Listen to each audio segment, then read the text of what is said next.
Hello everyone, this is Swati Singh. Welcome to Shri ji classes. जैसा कि हम लोगों ने डिस्कस किया था लास्ट टाइम पे कि सारी केमिस्ट्री हम इस चैनल पे कंप्लीट करेंगे। तो क्लास 10th का आज से स्टार्ट करेंगे। क्लास 10th का जो भी केमिस्ट्री है वो हम पूरी कंप्लीट करेंगे। 11th की चली रही, 12th के 5-6 चैप्टर्स हो चुके हैं, जो बचे हैं वो हम करेंगे। ठीक है, स्टार्ट करते हैं केमिकल रिएक्शन एंड इक्वेशन। ठीक है, यहाँ पे जो क्लास 10th का फर्स्ट चैप्टर है chemical reaction, chemical reactions and equations. Chemical reactions क्या होती हैं और जो इक्वेशंस होती हैं वो क्या होती हैं। ठीक है, इन सब से पहले हम लोग बात करेंगे कि साइंस क्या है। यहाँ पे हम जो डेली लाइफ में चीजें हो रही होंगी, जो भी डेली लाइफ में चीजें हो रही होंगी वो रिएक्शंस हम यहाँ पे ले लेंगे। जैसे घरों में समर्स में दूध या मिल्क रख दिया जाता है किचन पे, या फिर बहुत ज्यादा हीट हो या फिर गर्मी होती है तो क्या होता है, वो दूध फट जाता है। ठीक है, ऐसा होता है। हम क्या करते हैं, कैंडल को लाइट करते हैं, कैंडल को लाइट करते हैं तो जो उसके वैक्स है वो पिघल जाती है और कैंडल जो है वो अलग हो जाती है। तो ऐसी बहुत सारी चीजें हम लोगों ने देखी हैं। तो आज हम पहली जो इस क्लास में स्टार्ट करेंगे वो देखते हैं। तो यहाँ पे फर्स्ट एक्टिविटी देखते हैं। फर्स्ट एक्टिविटी, बहुत सारी एक्टिविटी है क्लास 10th के जो एनसीईआरटी है उसमें, उसके अकॉर्डिंग ही चलेंगे। ठीक है, तो पहला है, पहली एक्टिविटी में क्या है, एक रिबन लिया गया है, मैग्नीशियम रिबन। मैग्नीशियम रिबन लिया गया है 3 से 4 सेंटीमीटर का, उसको हीट किया गया है। जल्दी जल्दी होंगी ये एक्टिविटी, थोड़ा सा फास्ट करेंगे क्योंकि इसमें बहुत ज्यादा कुछ समझना नहीं है। एक्टिविटी लिखी हुई है, बस हमें ये समझना है कि एक्चुअल में उस इक्वेशन में, उस रिएक्शन में हुआ क्या है। ठीक है, तो उसके बाद जब हम 2-3 एक्टिविटी कर लेंगे उसके बाद हम समझेंगे कि एक्चुअल में हम करना क्या चाहते हैं। तो केमिकल रिएक्शन है, उसकी इक्वेशंस कैसे लिखी जाएंगी ये सारी बात करी जाए। तो जैसे मैंने कहा था कि दूध का फटना या कैंडल का जलना या जो हम रेजिन्स हैं या किशमिश है उनको सोक करते हैं वो, या फिर और भी कुकिंग की बहुत सारी चीजें, या फिर हम क्या करते हैं, एसिड या बेस मिक्स कर देते हैं, या क्लीनिंग ऑफ अपने वॉशरूम्स के क्लीनिंग करते हैं। तो ये सब एक तरह से रिएक्शंस पे ही बेस्ड होती हैं। तो हमने फर्स्ट एक्टिविटी में मैग्नीशियम लिया, एक 3 से 4 सेंटीमीटर का मैग्नीशियम लिया, उसको रब करके साफ किया। ठीक है, ये रिबन पतले पतले लैब्स में मिल जाते हैं। हमने टोंग लिया, टोंग मतलब चिमटा जैसा था इंस्ट्रूमेंट, और एक लैंप लिया। हमने इस रिबन को अपनी लैंप के फ्लेम के सामने रखा, फ्लेम के सामने रखा तो एक डेजलिंग साउंड होगी। ठीक है, कैसी साउंड होगी, डेजलिंग साउंड होगी और वाइट फ्लेम निकलेगी। तो मैग्नीशियम को बर्न करने पर क्या होगा, वाइट फ्लेम निकलेगी। ठीक है, ये हमारा क्या है, मैग्नीशियम। अगर कभी कह दिया जाए कि ऐसा कौन सा एलिमेंट है जो बर्न करने पर व्हाइट फ्लेम प्रोड्यूस करता है और डेजलिंग साउंड होती है, तो वो है मैग्नीशियम। ठीक है, जब हमने मैग्नीशियम को हीट किया, प्रॉपर साफ ऑफ करके हीट किया टोंग की हेल्प से, तो यहाँ से व्हाइट पाउडर गिर के हमने गिर रहा था, तो उसको हम लोगों ने एक पोर्सलिन डिस्क बोल सकते हैं या वॉच ग्लास बोल सकते हैं, उसमें हमने कलेक्ट कर दिया। तो हमने देखा जब हमने मैग्नीशियम को हीट किया तो उसमें फ्लेम निकली, या फिर उसको बर्न किया, हीट की जगह हम यहाँ पे बर्न लिख देते हैं, बर्न किया तो हमको एक वाइट पाउडर मिला। वो वाइट पाउडर क्या था, वो वाइट पाउडर था मैग्नीशियम ऑक्साइड का, MgO। तो अभी हम रिएक्शन नहीं लिख रहे हैं, हम लिख रहे हैं मैग्नीशियम को बर्न किया, बर्न किया। अब बर्न करेंगे तो यहाँ पे क्या मिल रहा होगा, ऑक्सीजन मिल रहा होगा। ठीक है, जब हमने बर्न किया तो हमें MgO मिल गया। ठीक है, ये हमारी फर्स्ट एक्टिविटी है। तो कहने का मतलब है कि अगर हम मैग्नीशियम को बर्न करेंगे फ्लेम से डायरेक्टली तो हमको डेजलिंग साउंड सुनने को मिलेगी, और साथ में वाइट फ्लेम निकल रही होगी, और जो प्रोडक्ट हमको व्हाइट पाउडर की तरह मिल रहा होगा वो होगा मैग्नीशियम ऑक्साइड। ठीक है, ये हो गई फर्स्ट एक्टिविटी। सेकेंड एक्टिविटी पे आते हैं। तो यहाँ पे हम लोगों ने 3 एक्टिविटी देखनी है। पहली एक्टिविटी क्या है, हमने मैग्नीशियम को क्लीन किया, रिबन को क्लीन करके बर्न किया तो हमको एक व्हाइट पाउडर मिला। ठीक है, ये हम लोग समझ चुके हैं। ठीक है, सेकेंड एक्टिविटी में हम देखेंगे कि हम लोगों ने टेस्ट ट्यूब में टीटी लिख दिया, टेस्ट ट्यूब के अंदर छोटा सा होता है ऐसा। ठीक है, इस टेस्ट ट्यूब के अंदर लेड नाइट्रेट डाला। ठीक है, फिर पोटेशियम आयोडाइड डाला, ये दोनों को मिक्स किया। जब हम लोगों ने मिक्स किया तो हम लोगों को क्या मिला, कुछ सॉलिड मिला, कुछ सॉलिड मिला, साथ में कुछ सॉल्यूशन फॉर्म भी मिला। तो यहाँ पे जब हम लोगों ने इसको मिक्स किया तो कुछ सॉलिड मिला, या तो ये नीचे होगा, ठीक है ऐसे, और सॉल्यूशन फॉर्म थोड़ा था। तो जो सॉलिड था वो येलो कलर का मिला था। जब हम लोग क्लास में ये करेंगे तो हम देखेंगे तो जो सॉलिड होगा वो येलो कलर का होगा, कुछ सॉल्यूशन पार्ट होगा। जो येलो कलर का होगा वो लेड आयोडाइड होगा। ठीक है, इन दोनों ने आपस में रिएक्ट किया है। ठीक है, बहुत बड़ी थ्योरी में लिखा गया है। तो ये पूरी थ्योरी को हम एक लाइन में लिखेंगे। ठीक है, कि लेड नाइट्रेट ऐड किया गया, लेड नाइट्रेट लिया गया एक टेस्ट ट्यूब में, उसमें पोटेशियम आयोडाइड मिक्स किया गया तो हमें सॉलिड जैसा कुछ मिला और थोड़ा सॉल्यूशन फॉर्म भी मिला। ठीक है, येलो सॉलिड मिला, और वो जो सॉलिड है उसको प्रेसिपिटेट बोलते हैं। ठीक है, अब यहाँ पे क्या मिला, यहाँ पे मिला लेड आयोडाइड जो क्या है येलो प्रेसिपिटेट, और सॉल्यूशन फॉर्म में है वो है पोटेशियम नाइट्रेट। ठीक है, तो ये एक तरह से ये और ये एक दूसरे से, ये इससे रिएक्ट कर गया, ये इससे रिएक्ट कर गया। ऐसा हुआ ना कि लेड नाइट्रेट था, PbNO3 था, और अभी फॉर्मूला याद करने की जरूरत नहीं है, केवल समझना है। और पोटेशियम आयोडाइड था तो KI था। अब I PB के साथ चला गया और K जो है नाइट्रेट ले गया। तो यहाँ पे क्या हुआ कि रिएक्शन हुई है, लेकिन एक तरह से ऐसा लग रहा है कि इंटरचेंज हो गया आपस में। ठीक है, थर्ड एक्टिविटी में क्या है, हम लोगों ने एक फ्लास्क लिया, फ्लास्क के अंदर हम लोगों ने जिंक के कुछ पार्टिकल ले लिए। अब जिंक के पार्टिकल को हम लोगों ने HCl या H2SO4 से रिएक्ट कराया। जब हमने HCl या H2SO4 इसमें डाला है, केयर के साथ डालना है, क्योंकि HCl और H2SO4 क्या होता है, फ्लेमेबल होता है, हमारी बॉडी को कोरोड कर सकता है। ठीक है, इसलिए बहुत आराम से डालना है, बहुत कुछ ड्रॉप्स ही डालनी होगी। ठीक है, हमने इसमें जिंक ग्रेन्यूल्स डाले, छोटे छोटे ग्रेन्यूल्स होंगे, लैब में मिलते हैं, उनको हमने डाला। यहाँ पे HCl मिक्स किया या H2SO मिक्स किया। H2SO4 हम लोगों ने HCl मिक्स किया और H2SO4 किया। HCl को क्या बोलेंगे, हाइड्रोक्लोरिक एसिड और सल्फ्यूरिक एसिड। ठीक है, कुछ हमने गलत बोल दिया शायद, इसको बोलेंगे हाइड्रोक्लोरिक एसिड। ये मिक्स किया गया, या फिर सल्फ्यूरिक एसिड। ठीक है, सल्फ्यूरिक एसिड, हमने शायद हाइड्रो सल्फेट बोल दिए थे, सॉरी उसके लिए, सल्फ्यूरिक एसिड। ठीक है, ये हुआ, ये या ये, इन दोनों में से कोई भी मिक्स किया जाएगा तो हमको H2 गैस निकलती हुई मिलेगी, H2 गैस निकलती हुई मिलेगी, और साथ में जिंक सल्फेट मिल जाएगा। ठीक है, गैस निकल जाएगी और सॉल्यूशन में क्या होगा, जिंक सल्फेट होगा। अगर H2SO4 से मिक्स करते हैं, मतलब सल्फ्यूरिक एसिड से मिक्स करते हैं, तो हमें जिंक सल्फेट मिलेगा। अगर हम HCl से साथ मिक्स करते हैं तो जिंक क्लोराइड मिलेगा। ठीक है, तो ये 3 एक्टिविटी हैं। अब इन 3 एक्टिविटियों को, इसके लिए 5-6-10 लाइनें यूज करी गई हैं, इसके लिए 10-12 लाइन यूज करी गई हैं, इसके लिए भी 10-5 लाइन यूज करी गई हैं। अब इन सबको सिस्टमेटिक वे में एक लाइन में लिखना ही केमिकल इक्वेशन है। ठीक है, इन सबको एक लाइन में सबसे छोटी फॉर्म में लिखना ही केमिकल इक्वेशन है।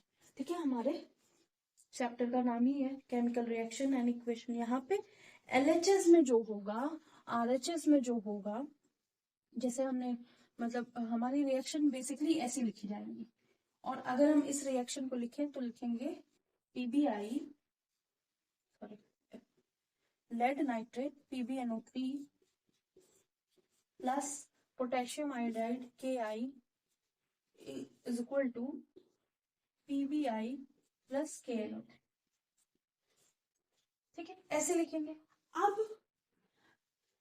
जो भी यहाँ लेफ्ट साइड है, जो भी यहाँ राइट साइड है, जो भी एलिमेंट्स यहाँ होंगे वो सारे एलिमेंट्स यहाँ होंगे। ठीक है, चेंजेस यहाँ से यहाँ पे चेंज बहुत बड़ा हो जाएगा, लेकिन जो फॉर्म है, इक्वेशन का फॉर्म है, उसको ऐसे लिखा जाएगा। अब इसको एलएचएस आरएचएस में हम लिखेंगे। जो एलएचएस में होंगे, मतलब लेफ्ट हैंड साइड में होंगे, वो हमारे रिएक्टेंट होंगे जिनको हम रिएक्ट कराएंगे। ठीक है, और जो आरएचएस में होंगे या राइट हैंड साइड में, वो होंगे जो रिएक्शन होने के बाद बन गए होंगे। लेकिन हमने क्या क्या लिया था, हमने मैग्नीशियम लिया था और उसको बर्न किया था। अब बर्न किया तो किसकी प्रेजेंस में बर्न हुआ? कोई भी चीज जलती है तो वो क्यों जलती है? क्योंकि वो ऑक्सीजन के साथ रिएक्ट कर रही होती है। जब मैग्नीशियम ने ऑक्सीजन को हीट मिली और ऑक्सीजन मिली तो उसने जलना स्टार्ट कर दिया और व्हाइट पाउडर बना दिया। अब व्हाइट पाउडर जो है वो हम लोगों ने नहीं लिया था, हम लोगों ने मैग्नीशियम और हीट और ऑक्सीजन तो ऑलरेडी उसको एनवायरनमेंट से मिल गई थी, तो हम लोगों ने जो लिया था वो ये था बेसिकली, और बन ये गया। तो जो यहाँ पे चीजें हैं और जो यहाँ पे चीजें हैं वो आपस में इक्वल होंगी। ठीक है, जितने भी चीजें होंगी वो अगर हम उनका देखेंगे कि जो इक्वेशन होगी, केमिकल इक्वेशन रिप्रेजेंट करेगी केमिकल रिएक्शन को। तो यहाँ पे जो रिएक्टेंट होंगे, जैसे एक mg है तो एक mg इधर भी होगा। अगर ऑक्सीजन है तो O2 लिया गया है तो 2 O इधर होंगे। ठीक है, जैसे PbNO3 लिया गया है तो एक Pb इधर है, एक Pb इधर है। तो बैलेंस करना अभी बताएंगे, लेकिन उससे पहले हम बता रहे हैं कि जितनी चीजें हमें इधर मिलेगी, K इधर है तो K इधर भी मिलेगा, I इधर है तो I इधर भी मिलेगा, तो ऐसे रिएक्शन होगी। तो hydrogen chloride, chloric acid, sulphuric acid, अगर हम जिंक से मिक्स करते हैं तो हमें H2 गैस मिलेगी, और अगर HCl मिलाते हैं तो ZnCl बन जाएगा, अगर H2SO4 मिलाते हैं तो ZnSO4 मिल जाएगा। ठीक है, तो ये 3 एक्टिविटी हम लोगों ने यहाँ देखी। तीनों एक्टिविटी में कुछ ना कुछ रिएक्शन हो रही है। अब रिएक्शन जब हो रही है तो हमने यहाँ पे क्या लिखा, मैग्नीशियम, जैसे यहाँ लेड नाइट्रेट, पोटेशियम आयोडाइड, यहाँ पे हम लिखे जिंक प्लस सल्फ्यूरिक एसिड या हाइड्रोक्लोरिक एसिड। तो इतना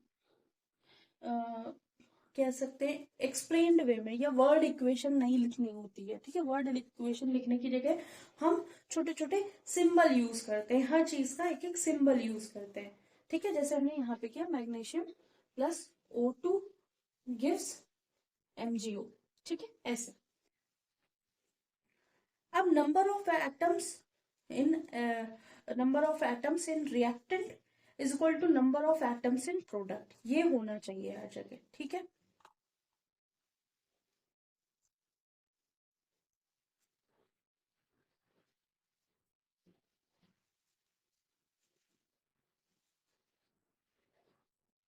तो होप सो इतना समझ में आ गया होगा। अब हम एक बैलेंस केमिकल इक्वेशन लिखने के लिए क्या क्या जरूरत होता है, वो ये तो हमें समझ में आ गया कि ये जो फॉर्म है ये केमिकल इक्वेशन फॉर्म है, और ये जो फॉर्म है वो वर्ड इक्वेशन फॉर्म है, अगर ऐसा लिखा गया है। ठीक है, अगर हम इसके लिए lead nitrate plus potassium iodide is equal to lead iodide plus potassium nitrate लिखें तो वो वर्ड इक्वेशन है। ठीक है, इसको नोट कर लीजिए अगर कुछ नोट करना, वैसे इसमें कुछ नोट नहीं करना है। तो अगर कोई पूछे केमिकल इक्वेशन क्या होती है, केमिकल इक्वेशन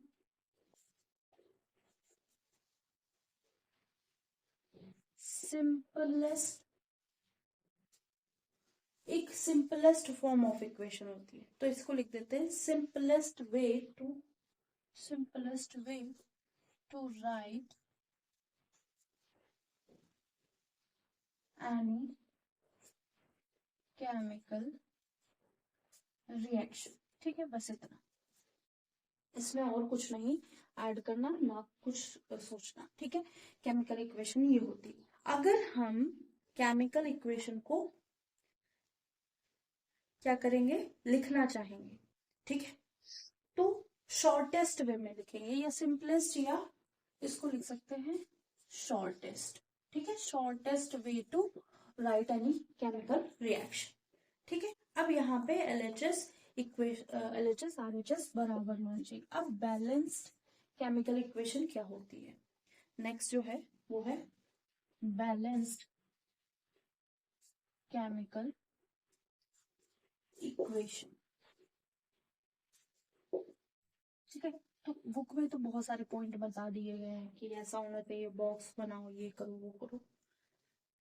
तो कोई केमिकल रिएक्शन या इक्वेशन लिखनी है तो फर्स्ट क्या करेंगे हम लोग? फर्स्ट लिखेंगे राइट अनबैलेंस्ड, या फिर लिखो राइट रिएक्टेंट्स एंड प्रोडक्ट।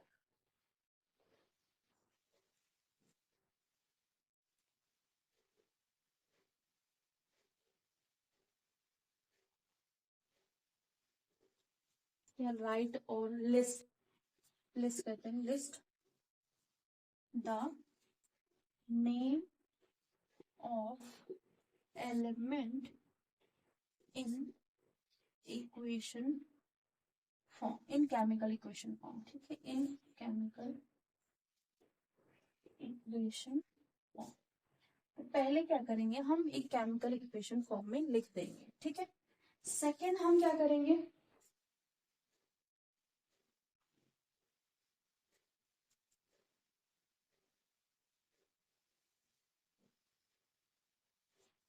ठीक है, सेकेंड हम लिखेंगे, तो पहले क्या है, हम जैसे एग्जांपल है लिख लेते हैं इक्वेशन, इक्वेशन के साथ करते हैं कि हमारे पास है Fe प्लस H2। ठीक है, ये आयरन को वाटर मिला, वाटर के साथ इसने रस्टिंग करी तो Fe3O4 प्लस साथ में क्या बनाया, Fe3O4 बनाया और साथ में हाइड्रोजन गैस निकल गई। ठीक है, अभी इस इक्वेशन में क्या हो रहा है कुछ अभी नहीं पता, हमें ये इक्वेशन गिवन है।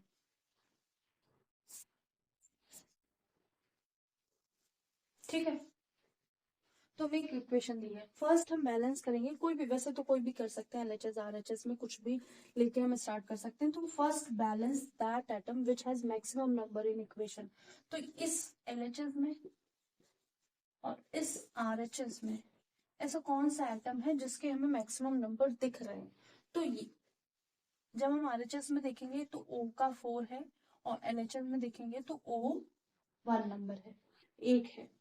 ठीक है, तो अगर हम बैलेंस करना शुरू करना चाहें तो हम यहां से बैलेंस करते हैं। ठीक है, तो हमें बेसिकली क्या चाहिए, 4 ऑक्सीजन चाहिए। अब यहाँ पे 1 ऑक्सीजन है तो इस 4 ऑक्सीजन और इस H2O का फॉर्मूला ऐसा ही होता है, तो हम क्या करेंगे, Fe प्लस 4 इंटू H2O कर देंगे, तो हमारे पास क्या बन जाएगा, Fe3O4 प्लस H2 बन जाए। अब हमारे पास इधर भी 4 O है, इधर भी 4 O है, तो O एक तरह से बैलेंस हो गया। ठीक है, अब हमारे पास थर्ड स्टेप होगा, now balance rest atoms in the equation. अब हमारे पास Fe और H ऐसा बचा है जो अभी बच चुके हैं, जो बैलेंस नहीं हुए हैं। अब हम क्या देखेंगे, अब हम फिर वही वही वही चीजें फर्दर देखेंगे कि now check unbalanced balanced element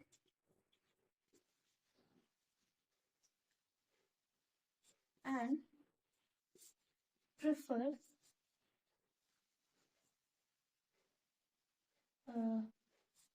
that atom which has more number in equation। ठीक है, जो हम लोगों ने यहाँ किया था, क्या किया था, पहले हम वो एटम देखेंगे जिसके पास ज्यादा नंबर है। अब हम देखेंगे Fe तो 1 है, यहाँ पे H2 4 हो गए, 4 इंटू 2 8 हो गए। अब यहाँ पे कितने हैं हमारे पास, H2 2 ही है, तो हम इसको क्या कर देंगे, 8 बना देंगे। ऑप्शन नीचे का दिख रहा होगा, नहीं दिखेगा, तो हम तो अब इसी में चेंज करते हैं, ये वाली इक्वेशन लिख लीजिए, ये हो गया ऐसा, ऐसा हो गया हमारे पास। अब हम क्या करेंगे, यहाँ का ऐसे देख लेते हैं, Fe प्लस 4H2। तो अभी हम Fe को कुछ नहीं कर रहे हैं, और ये 8H2 बन गया है, मतलब 8 हाइड्रोजन बन गया है। तो ये 4 H2O है, 8 हाइड्रोजन है, इधर भी हमें हाइड्रोजन 8 करने हैं, plus 4H2O gives Fe3O4 plus, अब 2 में कितना मल्टीप्लाई करें तो 8 बन जाए, तो यहाँ पे 4H2 आ जाए। ठीक है, अब हम पहुंच गए, हमारे पास कितने एलिमेंट्स थे, हमारे पास एक दो, मतलब यहाँ पे लेफ्ट हैंड साइड 1 2 3 एलिमेंट थे, तो 3 एलिमेंट्स में से 2 हमने बैलेंस कर दिए। इधर भी ऑक्सीजन 4 है, इधर भी ऑक्सीजन 4 है, इधर भी हाइड्रोजन 8 है, इधर भी हाइड्रोजन 8 हो गए, ये इधर थर्ड स्टेप पर था। ठीक है, अब हम फोर्थ स्टेप लिखेंगे, होप सो इतना लिख लिया होगा। फोर्थ स्टेप लिखते हैं, तो ये आपके ऊपर डिपेंड करता है आप कैसे करते हैं, बाकी बहुत इजी होता है, एक बार चीजें समझ में आ जाए। Now HO H and O both are balanced. Consider Fe to balance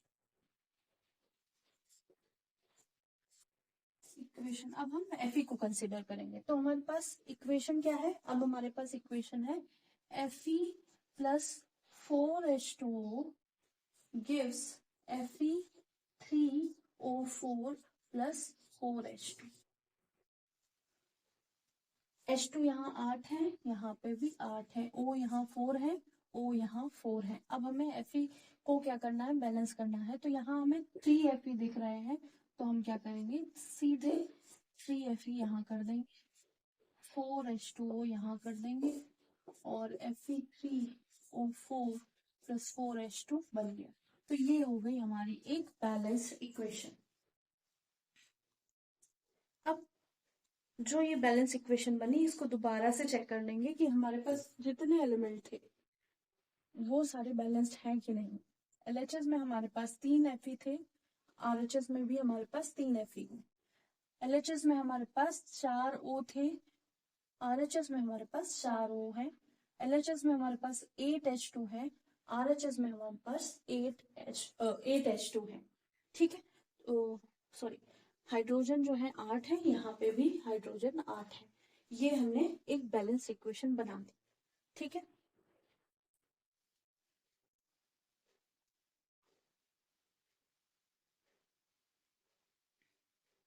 अब बैलेंस्ड इक्वेशन लिखने के बाद भी सिंबल लिखे जाते हैं, जैसे आयरन है वो हमें सॉलिड फॉर्म में मिला है यहाँ पे।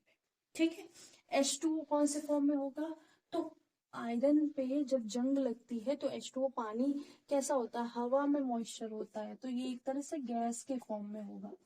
ठीक है, Fe3O4 जो बन रहा होगा ये सॉलिड होगा, H2 जो होगा वो गैस होगा। तो ये एक तरह से हमारी बैलेंस इक्वेशन बनेगी।